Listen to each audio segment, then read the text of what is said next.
we camera talking. How to future-proof your camera gear setup.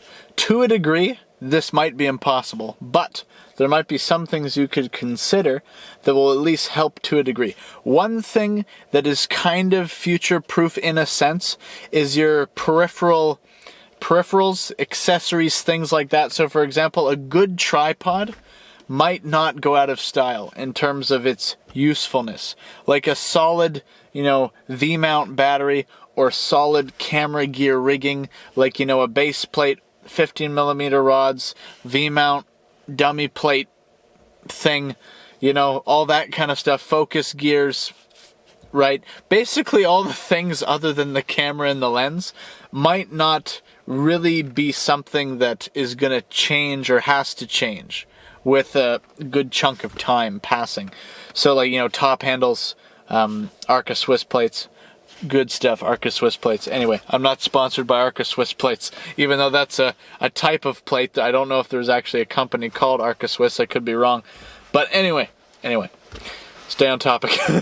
So, when it comes to a camera, future-proofing it for what? So if you're future-proofing it for like high-end cinema client work, it's rough in these streets because it's kind of like something that might be changing all the time, and depending on what your clients, specifics are, like what the requirements are, what they want, you might never really be able to future-proof beyond like 3 or 4 years or whatever, because if they want like, 8K 60 frames per second for some reason, your older 4K 60 frames per second is not going to cut it anymore when maybe it did make the cut, or maybe it did work, 4 or 5 years ago. Like, that's a niche example, but that might come into play, right? And in some cases, future-proofing when it comes to not specific high-end client work, when it's just general stuff, whether it's YouTube, documentaries, things like that.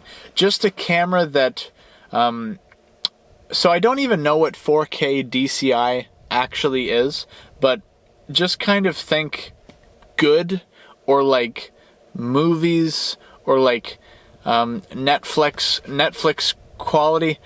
But even then, I don't know that all 4K DCI cameras are Netflix approved, but if you're just doing YouTube stuff, you don't really have to worry about that.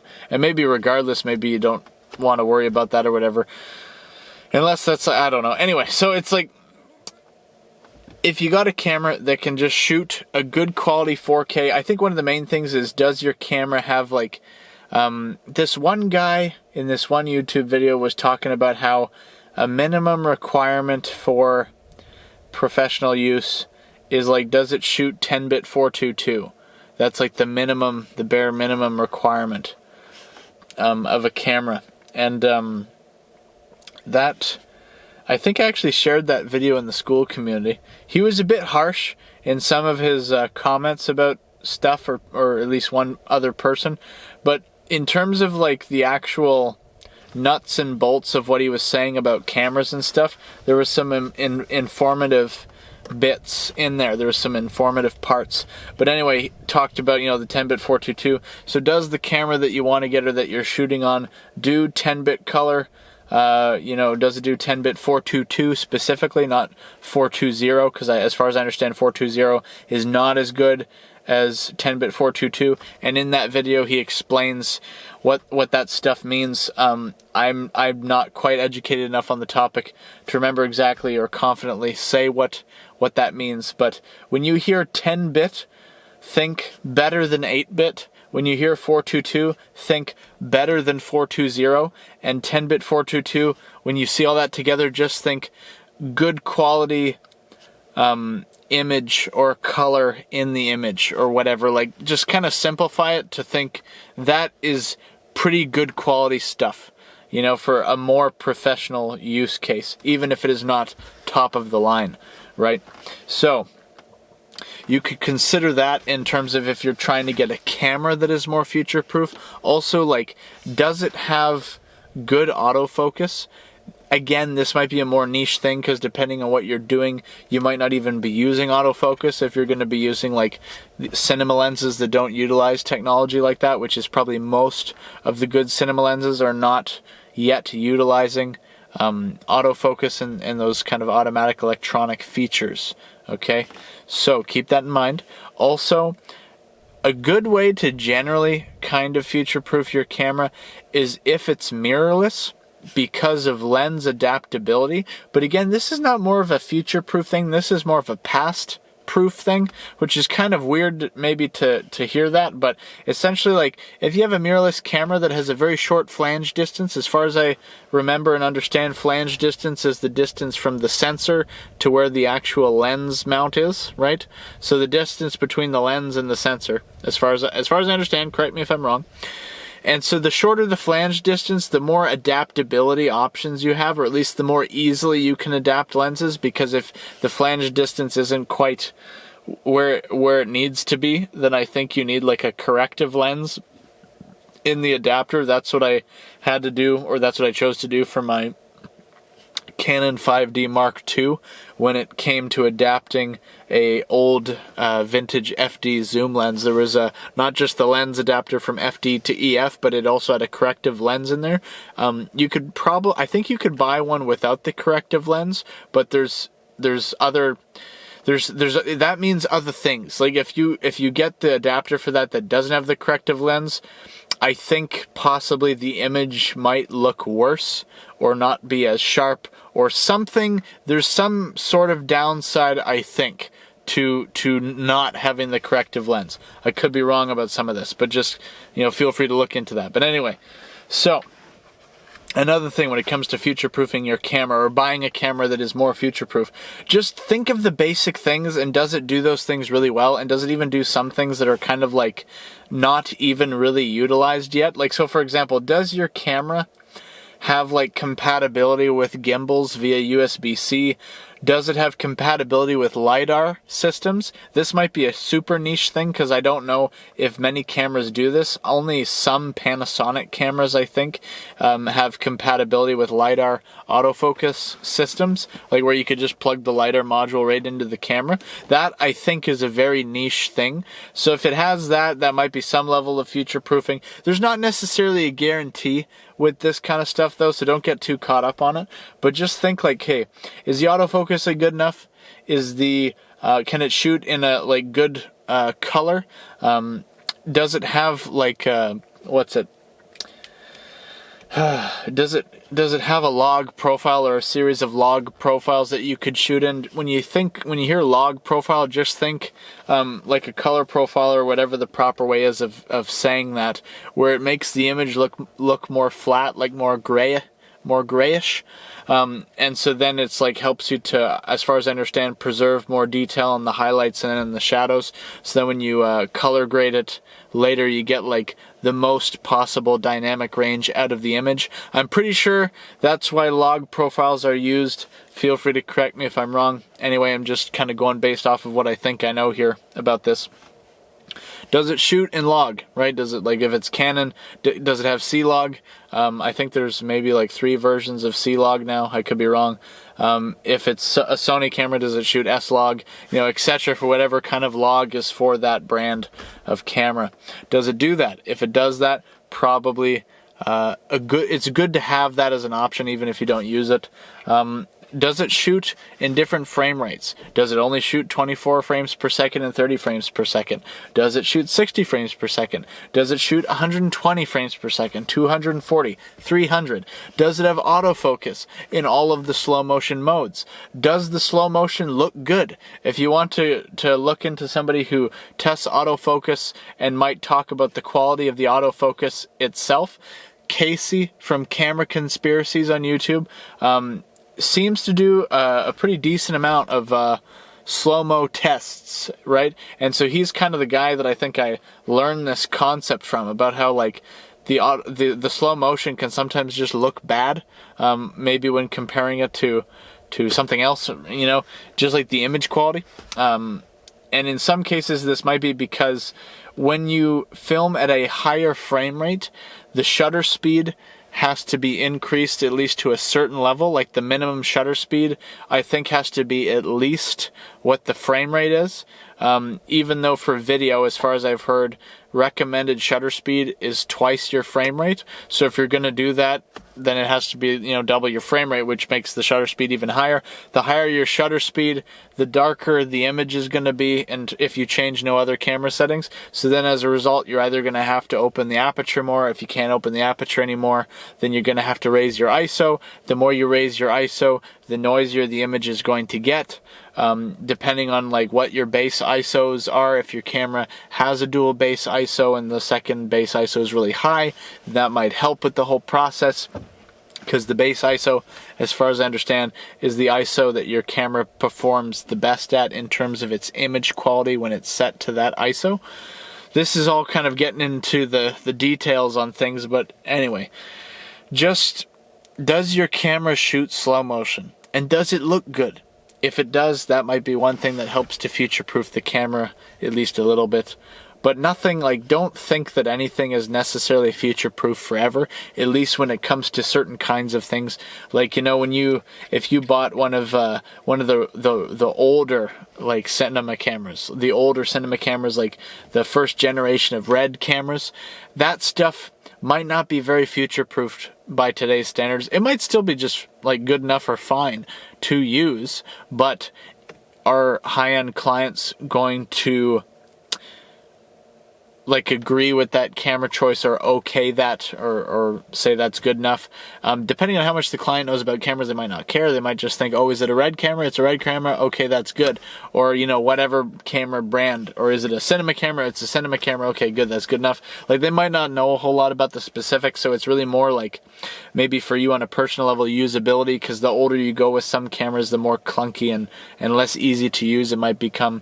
That's another thing. Is the camera easy to use? This might not be a future-proof thing, but maybe just more like your sanity over time. Like, if you hate using this camera and it makes you not want to do projects with it because of how much it sucks to use, that on a personal level is probably not a good future-proofing sort of idea thing. And so anyway, usability. Is it easy to use or fun to use? If so, that's probably a pretty solid plus. Okay, beyond that, does it have good lens selection for that mount, right? So if you're using a Sony, a new Sony camera is going to be probably E-mount, right? Is that a good selection of lenses for you? If you have something with an EF mount, I think the EF mount has, the most lens options of any mount. I could be wrong about that, but I think I heard that somewhere. Credit to whoever has said that. Anyway, so lens options, again, talked about flange distance, adaptability of said different kinds of lenses. How easy is it to do that? Can it record RAW? If it's a camera, for the most part, it probably won't be able to record RAW internally, unless it's a RED camera or a more modern cameras.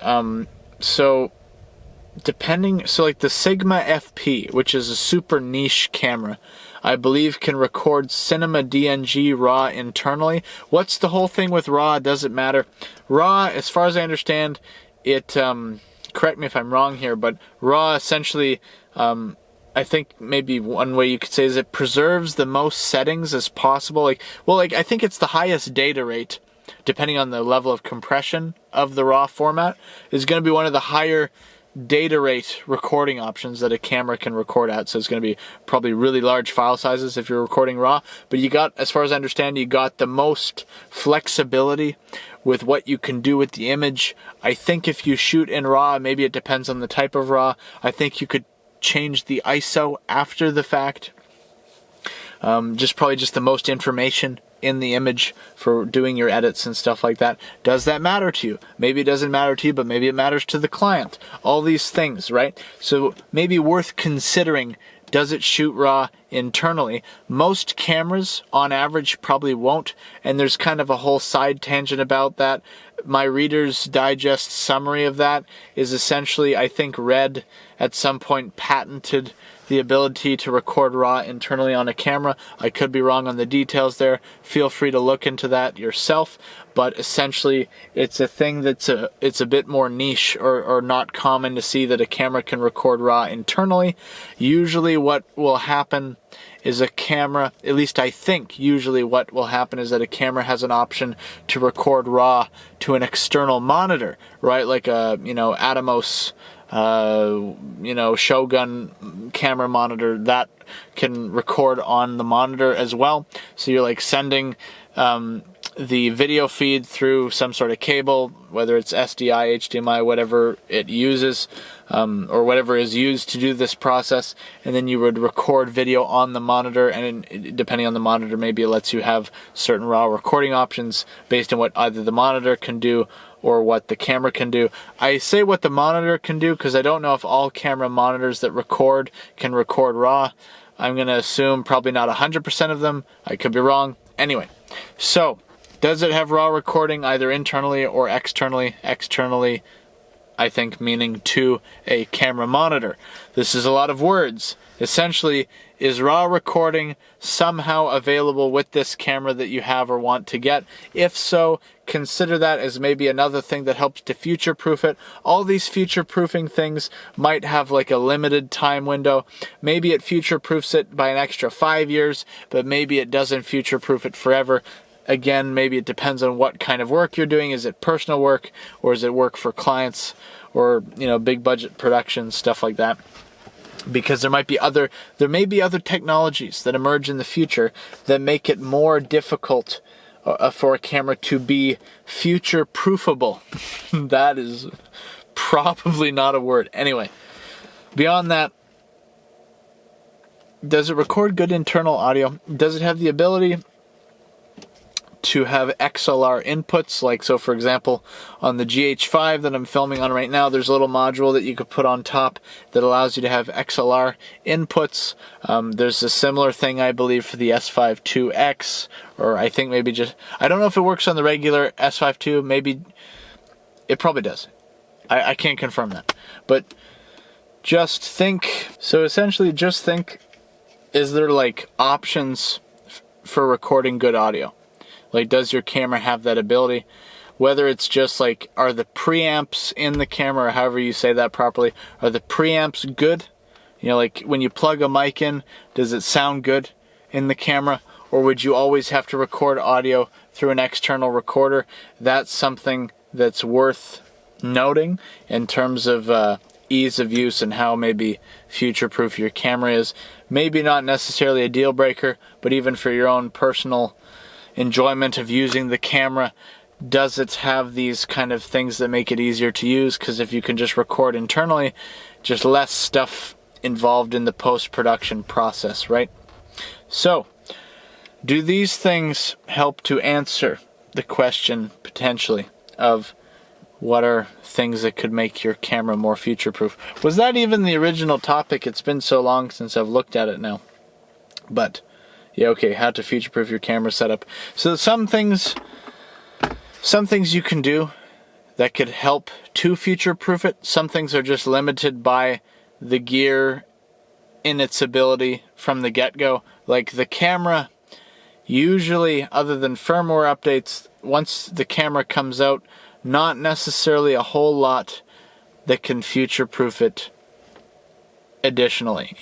There's other pieces of gear that kind of might be inherently sort of future-proof, but I guess technically the argument might be that what gear could you use on your current camera or whatever camera to make it more future-proof?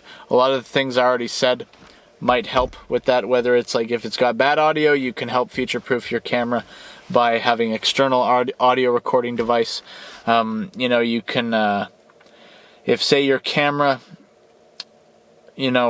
doesn't have quite the image that you want it to, you could look at filters that you could put on the front of your camera lens that might give it a bit more of a look that you want it to. And even if your camera already looks good, you could just try it creatively or whatever. You know, if your camera doesn't have good autofocus, would you be willing to invest in a LiDAR autofocusing system, which, as far as I understand, works more on actually judging 3D depth based on sending out little light rays or something like that. I could be wrong if that's how LiDAR works, but I think it sends out little light pings or whatever and judges depth and focuses based on that or something with the calculations, however that works. Would you be willing to invest in that, a LiDAR autofocusing system, which is more money, and then, you know, using that LiDAR system on lenses with the manual focus, right? Whether it's an electronic lens that you put in manual mode or whether it's, you know, a manual focus only lens.